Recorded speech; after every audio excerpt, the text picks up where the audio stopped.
First note on the housekeeping. So Mike Ford was DFA'd this week. They added Zack Dooling to the 40-man roster. They let Ford go. I thought this was a little bit of an odd move. I don't think it was the most shocking move in the world, but I do scratch my head just a little bit because as we currently sit, they do not really have a DH. It comes down to options and defense, I think.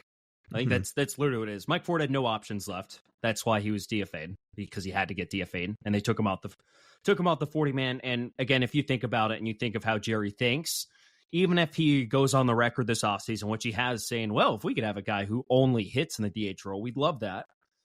You know, Jerry loves his versatility. And I would say from a roster building perspective, it makes more sense for him to have someone who plays defense and has options on his 40-man roster opposed to someone who has neither of those two things. Mike Ford will probably get picked up. Again, like somebody might pay him $1 million if they give him a big league contract, or he'll go to AAA and he'll continue to mash, or he could go overseas if he wants to. He can get paid a decent amount of money to do that. I don't think Mike Ford is, I would say, an invaluable piece of any team going forward. I think he can manage to find something. But I just don't think I was thinking of Mike Ford as the DH for next season, which is why I can't say I'm too shocked about this move. And Jerry obviously thinks just along those lines too, of not thinking that Mike Ford is occupying next year's DH role. Yeah, and if no big league team signs him to a big league contract, the Mariners may very well bring him back, and he'd be in spring training, and then we can see where it goes from there. But you're probably right. The options, the lack of defensive value, I'm sure played a factor into this. And I will give Zack Dooling some credit. First off, I'm sure this is not a guy they want to give up on after just drafting him in the second round 3 years ago. And I will give him credit. He had a good year in Tacoma. This is a guy who hit 23 bombs. He had an 868 OPS, 111 WRC plus. Again, it's hard to really get those WRC plus numbers up in the PCL because it's obviously a very hitter-friendly league. So OPSs are always going to be higher. WRC pluses are going to be lower. But in the grand scheme of things, Dooling had a good year. He was really good during those summertime months. And check out this. I did want to throw this little nugget out there for the newest member of the 40-man roster. He actually hit lefties really well this year. Look at his splits. He had an 850 OPS against right-handers, 905 OPS against left-handers. So, look, is the outfield filled with a lot of depth and a lot of guys that can play those spots? For sure. But I think they must still see something in Zack Dooling. Otherwise, they would not have put him on the 40-man. And, again, look at those splits. Like, this is a guy who's still hitting for power and is hitting both sides of the mound. He's hitting both lefties and righties. So maybe he can still be some type of role player here moving forward. Odds are he'll probably debut this year. If he stays on the 40-man throughout the year, he's probably make his major league debut. Like, he's spent a lot of time in the minors. I think he's going to get a shot somewhere. I mean, the Mariners don't have a filled out outfield yet, pretty much. I mean, they have an idea of what their outfield is, but I think you and I agree that the outfield is not complete as of right now. There are two young guys in front of him, but I don't think that prevents Zack Dooling from getting his opportunity. No. And that being said, as we kind of close the book on this first little segment, they still need to go find a DH. I think everybody agrees on that. Like rolling out some combo of Moore, Demo, Haggerty, Caballero, Taylor Trammell, Zack Dooling in some combination or another, that ain't going to fly. And I'm sure the Mariners know that. I'm sure it's not their plan, but I do just want to put that out there, that after what they tried to do the final few weeks of the year with that DH spot and all the platoons, I don't think that's flying again in 2024.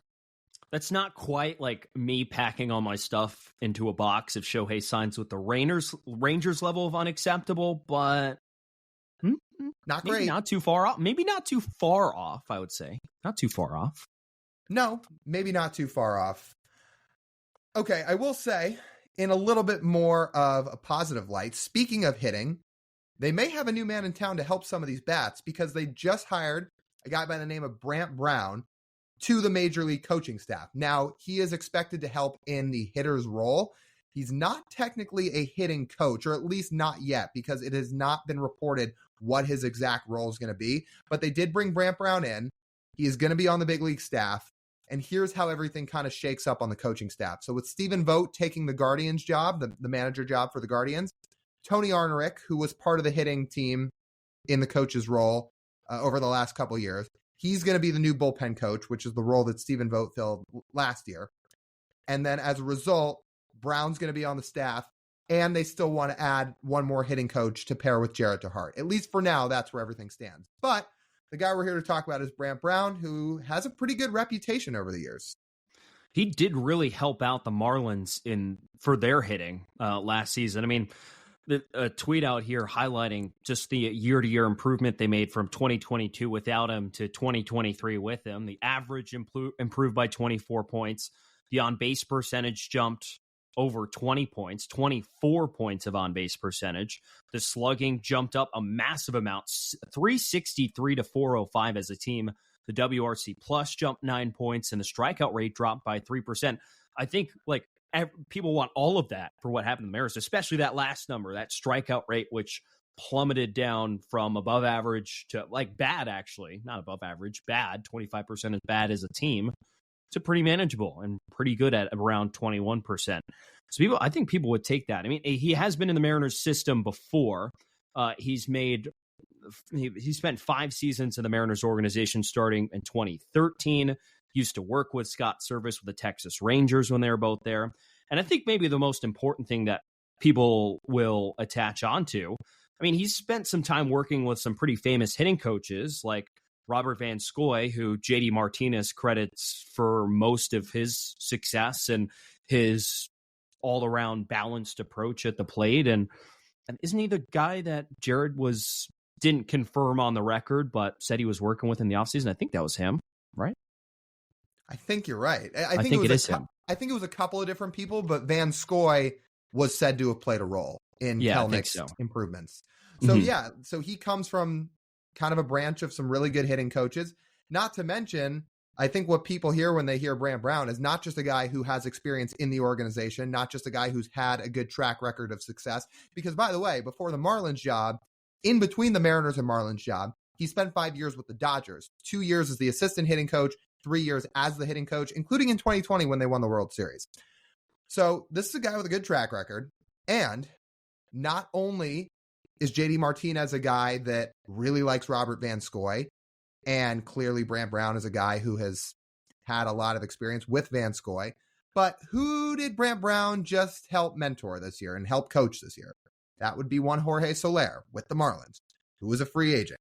Soler and JD are both DHs. What is a position the Mariners need? As we just referenced, designated hitter. I've seen a lot of that on Twitter this week, that people are like, well, would Jorge Soler follow Brant Brown to Seattle? A lot of people are interested. I would be interested. We haven't spent a whole ton of time breaking down Soler yet. Maybe we will in a future episode, but I have seen a lot of people saying that, and I think that'd be a pretty good fit. I think that'd be a pretty good idea. So I guess as it shakes out, I'm not sure how much immediate impact he would have on this roster, because again, we don't know how big of a role he's going to have on the coaching staff. And as you said, he's not the primary hitting coach. So how much true impact would he have on those players? Not totally sure, but he did make an impact with the Marlins this year.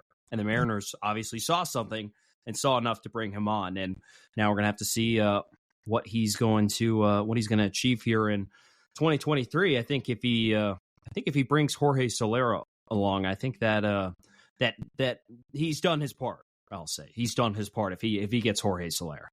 Oh, that's a start. And again, for a guy that's had a really good track record with being the head of a lot of good offenses, hopefully the Mariners are the same, because as we know, they need all the help they can get cutting down on strikeouts and improving the overall consistency at the plate in 2024, because it was, kind of a topsy-turvy road in 23. So hopefully Brant Brown can help out with that.